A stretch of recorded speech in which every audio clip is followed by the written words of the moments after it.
reality. Rather, it's something they believe because of their formative years. They understand the story to be a belief or set of filters over reality that can be changed or removed. Perhaps such a person starts working on affirmations and meditation, and though it may feel odd at first, gradually they feel more at ease with trying on a new set of tinted glasses, so to speak, through which to see the world. Now, instead of seeing a world of misery, they start noticing people having fun, and perhaps begin to notice there are things to feel grateful for in life. As this happens, they're perhaps even able to scan their memories to find instances of joy in their childhood or adolescence. Stories have a power to uplift or a power to bring down the vibration. Once a story is understood to be just that, a story, it can be changed. When we change our minds, we literally begin to see the world with new eyes.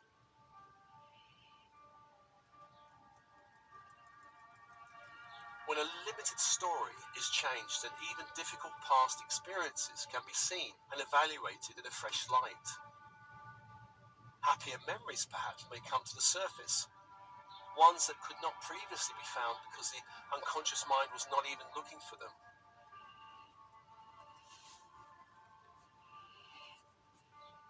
The thoughts we habitually think and the feelings we habitually feel are shaped and contained by the stories we believe to be true. These habitual thoughts and feelings shape our reality in the present and invite people and circumstances to step into our reality in the future.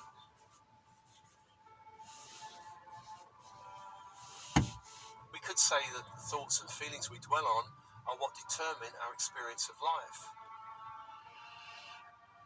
We could also say the circumstances we find ourselves in are reflections of our most persistent thoughts, feelings, and stories.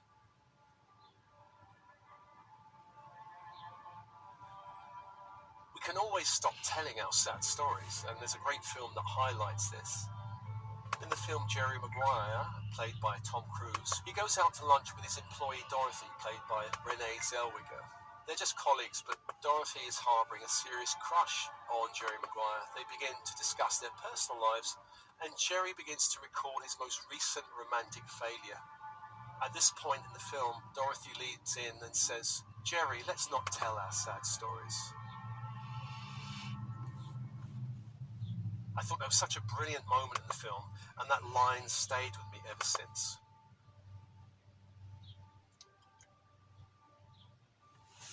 Stories and beliefs can influence and even cause physical discomfort and illness. For example, a person may have a strongly held belief and story about the virtues of working hard. This impulse may have resulted through demanding parents that impressed upon the child such a drive. They could also have roots in some religious story held by the bloodlines still reverberating in the family field. The present reality will be a reflection of the need to work hard, the drive to make ends meet, the pressure of deadlines to be reached, or perhaps the importance of pleasing others through performance. Any natural desire to rest or recharge and have fun will run secondary to this main story. Over time, this may cause physical distress that will grow.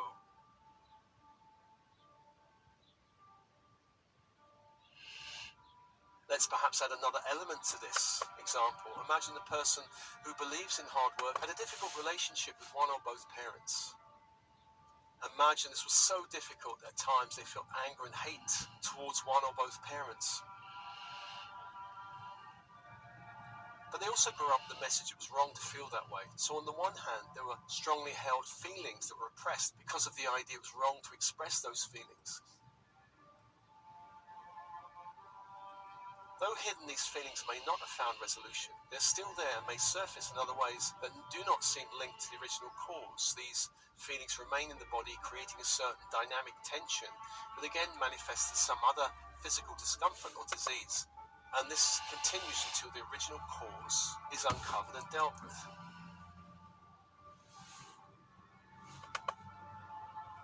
So I hope by now I've impressed upon you the power of stories, and it's important the kind of stories we live by. Starseeds are born into 3D density and can take on limited stories from 3D families and the collective. Since starseeds are so sensitive, this can hamper their ability to live a blessed life until these stories are transformed or released.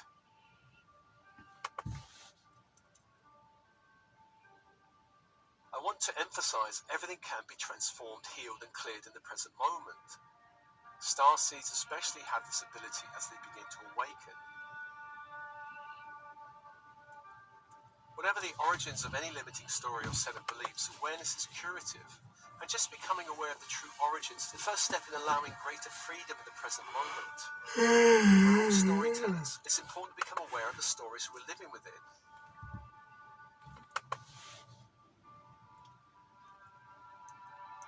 One important healing tool when it comes to transforming stories is the imagination.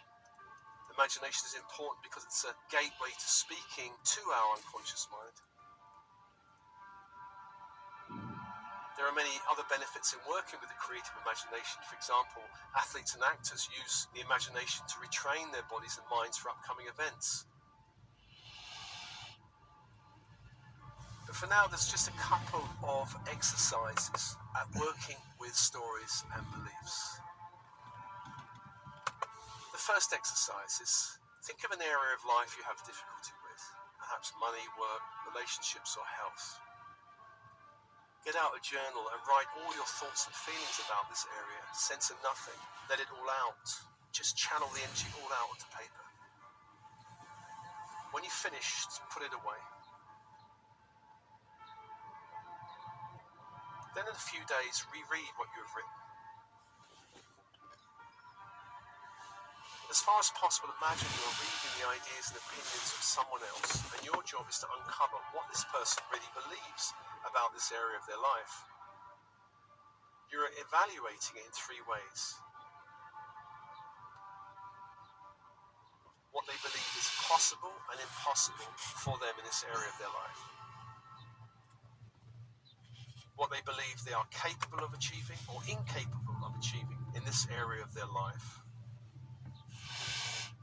Or how they feel worthy or unworthy in this area of their life.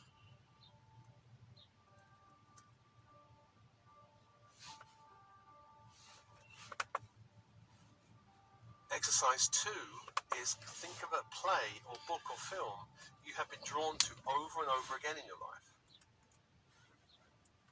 Perhaps a book you have read many times or a film you have watched over and over. Bring to mind that story. What is the story? And what is the main theme of this story? Perhaps heartbreak, betrayal, redemption through struggle. Perhaps that of light versus dark.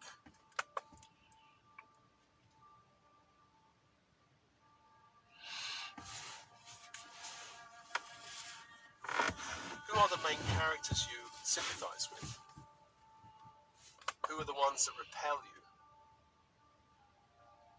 This story and all of the characters in it relate to one of your own personal stories. What would you love to change about this story if you could? Perhaps something in the characters or something about the theme or something about the ending.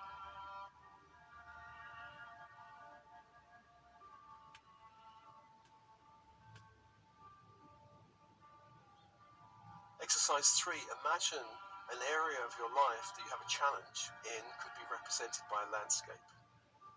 This landscape could be anything from a meadow, a forest, a jungle, a mountainous region, perhaps an area near the sea or perhaps a desert. Close your eyes and ask your unconscious mind, your creative imagination, to present you with a landscape.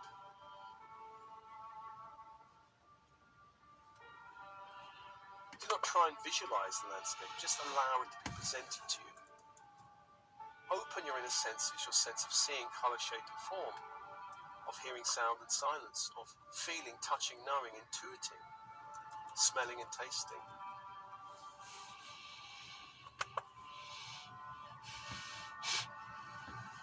Allow the landscape to rise up around you. How does this landscape look or feel? Standing in this landscape, how happy or peaceful do you feel here? Imagine you could explore this landscape. Perhaps there are areas of this landscape that need cleaning up or transforming in some way. Imagine you could transform any part of this landscape into something more expansive, elegant, freeing, abundant, or loving. Whatever qualities are important to you in this area of your life.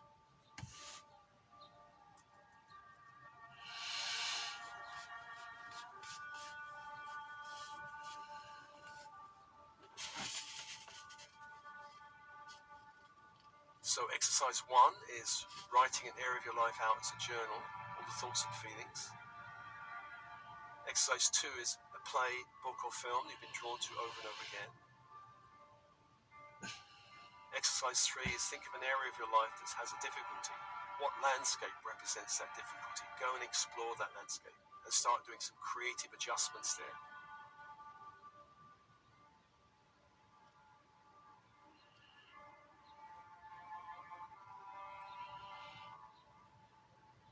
Finally, I just want to say there are a number of meditation tracks and various tracks on my channel designed to help neutralize, clear, and reverse limiting stories. For example, I've got a number of affirmation tracks which are very useful. There are also tracks designed to work on ancestral energies and other lifetime energies touching you now in this lifetime.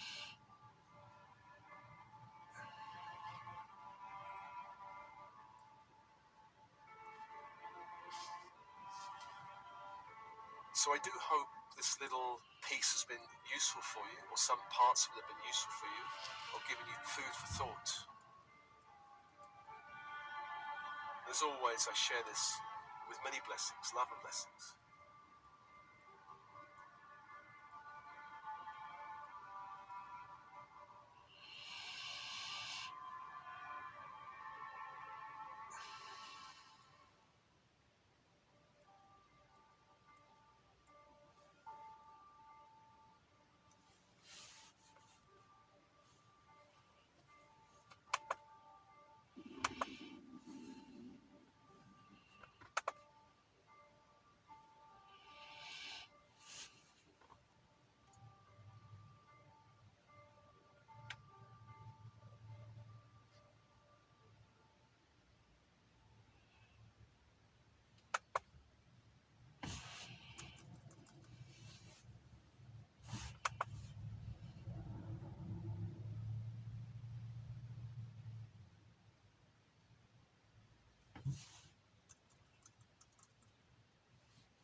Welcome to this lower astral clearing transmission.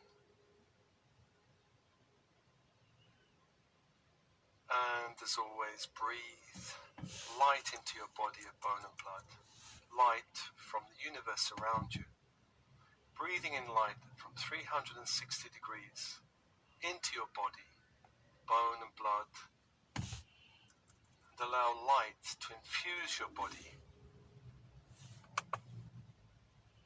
And on the out-breath, releasing back to the universe any energies that do not serve you. Lower frequency energies, programming, release on the out-breath. And with your breath, come to your center of your being, connecting with your inner light.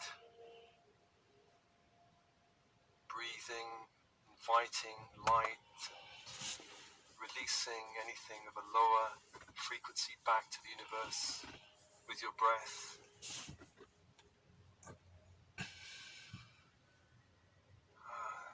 Anywhere that you feel tight or tense or heavy, imagine breathing light into that place in the body, releasing back to the universe any energies that do not belong to you, back for the universe to transform those energies back into pure energy, pure light.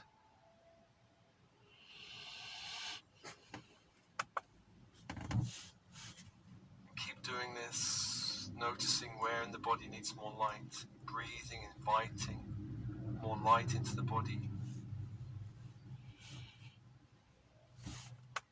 into the organs, bones, releasing all old energies, other people's energies, old programming, other people's programming, back to the universe.